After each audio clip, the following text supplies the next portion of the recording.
Coucou mes saveurs et bienvenue une fois de plus sur ma chaîne. Pour ceux-là qui ne sont pas encore abonnés, abonnez-vous, likez, partagez pour découvrir de belles recettes comme celle-ci. Aujourd'hui, je vous embarque avec moi dans l'univers pâtissier et comme d'habitude, vous savez, je suis très fan de la pâtisserie. J'aime tester, j'aime essayer.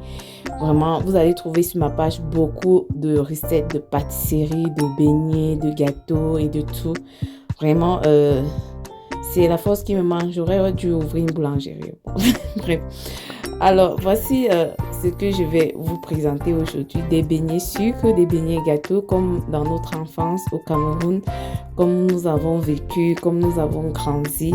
Vraiment des beignets très simples à réaliser, comme vous pouvez le voir.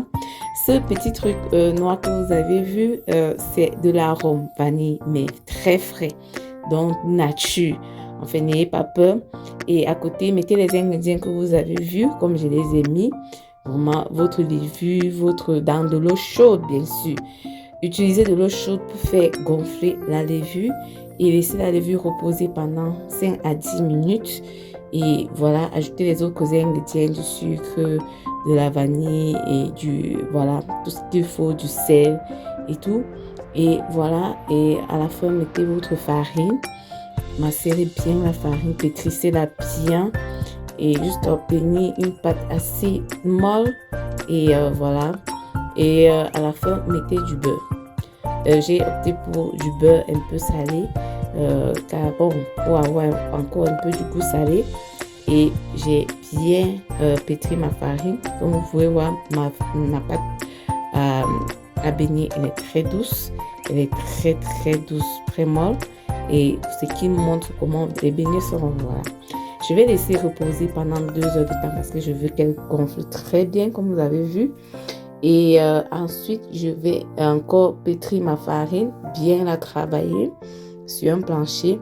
Voilà. Et une fois que je vais bien la pétrir encore sur un plancher, je vais la découper en petits morceaux et former des belles boules avec et laisser encore reposer pendant un bon bout de temps.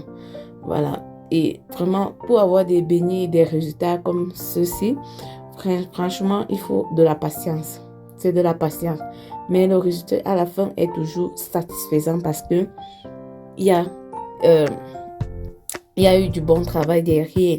Sinon, si vous êtes pressé, alors je vous rassure que vous n'allez pas manger des beignets aussi souples et aussi savoureux, je veux dire. Alors voilà un peu comment j'ai disposé mes beignets sur des papiers à cuisson pour que ça ne colle pas en fait. Et une fois que cela a gonflé, après 1h30 que j'ai laissé encore, oui, je faisais d'autres choses, donc ça m'a vraiment laissé du temps de laisser reposer les beignets une fois de plus. J'ai donc apprêté ma petite marmite où j'ai déposé mes beignets. Bon, comme ça avait tellement gonflé, j'en ai mis 5 à tour de rôle et laissé cuire vraiment à petit feu. Franchement, si vous mettez du feu, vous allez les brûler. Ce sont des beignets très sensibles. Ah oui, très sensibles. Demande pas beaucoup de feu. Et vous voyez un peu comment c'est des beignets très jolis à vue d'œil. On sait déjà comment ils seront dans la bouche. Alors, je les ai enrobés un à un dans du sucre. Voilà, du sucre blanc, de canne et de préférence. Alors, voilà le résultat. Mes quelques beignets. Voilà, les enfants ont vraiment adoré. J'ai adoré. Malgré que la farine est mon ennemi premier. Mais bon, j'ai quand même forcé, j'ai mangé. Et voilà, c'était très bon. Franchement, essayez et likez, partagez. Bisous.